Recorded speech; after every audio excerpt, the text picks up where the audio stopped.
Mangrove merupakan gabungan dari dua kata, yaitu meng berasal dari Portugis berarti tumbuhan, dan grove berasal dari Inggris yang berarti belukar. Dalam bahasa Inggris, kata mangrove digunakan untuk komunitas tumbuhan yang tumbuh di daerah jangkauan pasang surut, dan juga untuk individu-individu spesies tumbuhan yang menyusun komunitas tersebut. Hutan mangrove atau disebut hutan bakau merupakan hutan yang tumbuh di air payau. Oleh karena itu, juga disebut sebagai hutan payau karena tumbuh di antara substrat yang digenangi campuran air laut dan air tawar.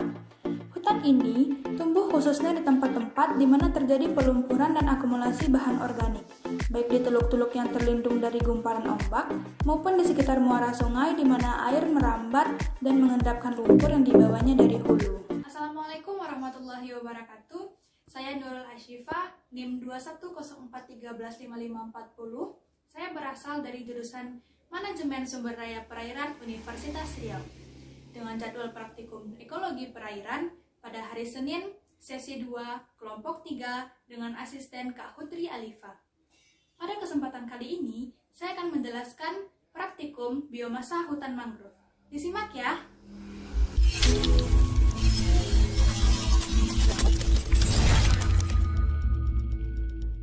Praktikum biomasa hutan mangrove, langkah pertama adalah kita menyediakan kotak yang akan diletakkan di bawah pohon agar menampung serasah.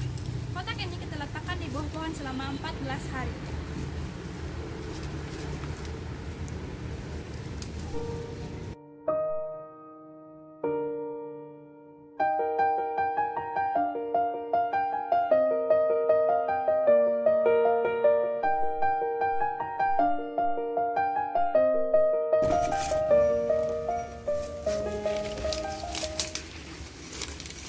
Setelah kotak kita letakkan selama 14 hari di bawah pohon, maka kita akan mendapatkan sarasahnya.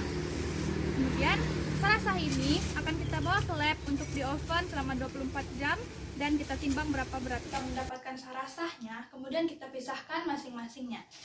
Ada daun hijau, daunan kering, dan juga ranting. Kita pisahkan masing-masing dari sarasah yang kita dapatkan.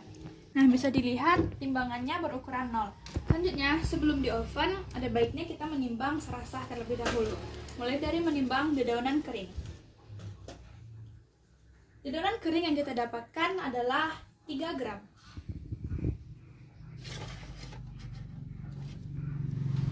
Selanjutnya, kita menimbang dedaunan hijau yang sebelum di oven. Untuk dedaunan hijau yang kita dapatkan adalah sebanyak 7 gram. Dan terakhir adalah kita menimbang ranting pohon yang kita dapatkan dari 14 hari tadi dengan berat 10 gram. Selanjutnya kita masuk ke langkah berikutnya, yaitu mengoven selama 24 jam. Selanjutnya kita akan mengoven serasah yang telah kita dapatkan selama 24 jam dengan suhu 80 derajat.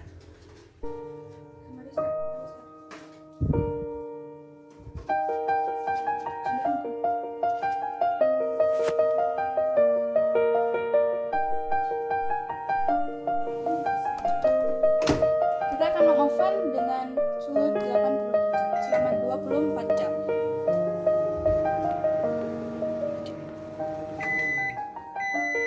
Baiklah, kita telah selesai mengoven, kemudian kita ambil. Kita keluarkan secara hati-hati dari dalam oven, satu persatu.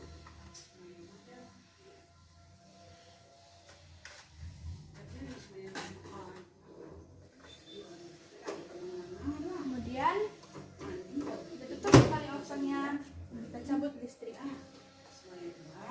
Baiklah teman-teman, bisa dilihat di sini adalah sampel-sampel sarasah yang telah kita dapatkan tadi, kemudian juga telah kita oven selama 24 jam dengan suhu 80 derajat Celcius. Selanjutnya adalah kita akan menimbang sampel-sampel sarasah ini menggunakan timbangan Sartorius.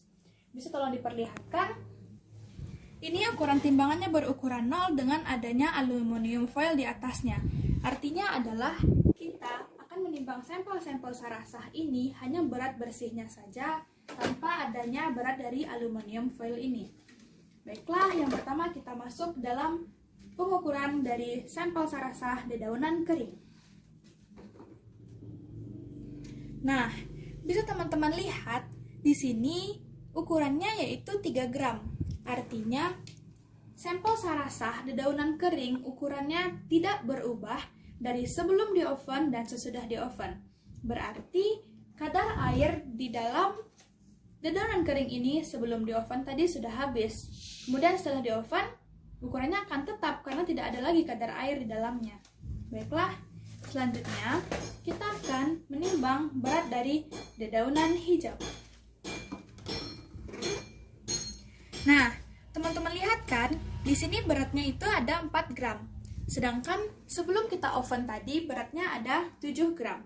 Artinya di sini adalah berat dari dedaunan kering ini berkurang setelah di oven. Berarti di dalam dedaunan hijau ini tadinya masih ada kadar air sehingga setelah di oven kadar airnya menjadi berkurang. Dan dari teksturnya bisa teman-teman lihat juga di sini teksturnya itu sudah kering. Teman-teman dengar kan suaranya? Berarti kadar airnya sudah hilang setelah di oven, sudah berkurang. Selanjutnya kita akan menimbang berat dari ranting pohon. Nah, teman-teman lihat di sana beratnya ada 7 gram. Sedangkan sebelum kita oven tadi beratnya ada 10 gram. Nah, di sini berarti dari ranting-ranting pohon yang kita dapatkan tadi, tidak semuanya itu kadar airnya sudah hilang. Berarti masih ada ranting yang masih memiliki kadar air, sehingga setelah di oven, kadar airnya berkurang sehingga beratnya juga berkurang. Nah, sekian untuk proses penimbangan. Sekian penjelasan dari saya mengenai biomasa hutan mangrove. Jadi, kesimpulan yang dapat saya ambil dari praktikum biomasa hutan mangrove ini adalah jika kita meletakkan kotak di bawah pepohonan selama 14 hari, maka kita akan mendapatkan sampel sarasahnya. Sampel sarasah dapat berupa dedaunan kering, dedaunan hijau, ranting pohon, bahkan mungkin kita akan mendapatkan bunga ataupun buah dari pohon tersebut. Baiklah, yang pertama untuk dedaunan kering. Dedaunan kering itu sudah lama terpapar langsung dari sinar matahari, akibatnya kadar air di dalam dedaunan kering tersebut sudah berkurang bahkan habis sehingga tidak ada pengaruhnya jika dilakukan pengovenan.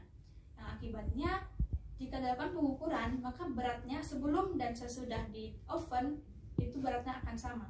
Namun berbeda halnya dengan dedaunan hijau. Dedaunan hijau itu dia rontok dari pohon ketika masih muda. Dimana itu berarti kadar airnya itu masih ada di dalam daun tersebut, sehingga ketika dilakukan pengovenan maka kadar airnya akan berkurang, akan ada perbedaan tekstur dan juga akan ada perbedaan berat, yang dimana sebelumnya teksturnya itu lembut, kemudian setelah dilakukan pengovenan teksturnya akan berubah menjadi rapuh seperti daun kering. Namun yang berbeda hanyalah ketika dia daun hijau maka daunnya akan tetap hijau. Yang terakhir adalah untuk ranting pohon. Pada video saya tadi, mungkin ada ranting pohon yang kadar airnya sudah berkurang dan juga ada kadar airnya yang masih ada, sehingga juga terjadi pengurangan berat dari ranting tersebut. Baiklah, sekian penjelasan dari saya. Semoga bermanfaat bagi kita semua. Terima kasih. Assalamualaikum warahmatullahi wabarakatuh.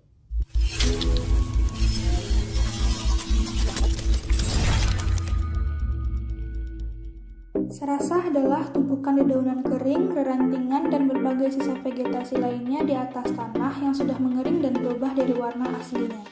Sarasah akan mengalami dekomposisi, yaitu proses perubahan bahan organik yang berasal dari hewan atau tumbuhan, baik secara fisik maupun kimia, menjadi senyawa anorganik sederhana oleh mikroorganisme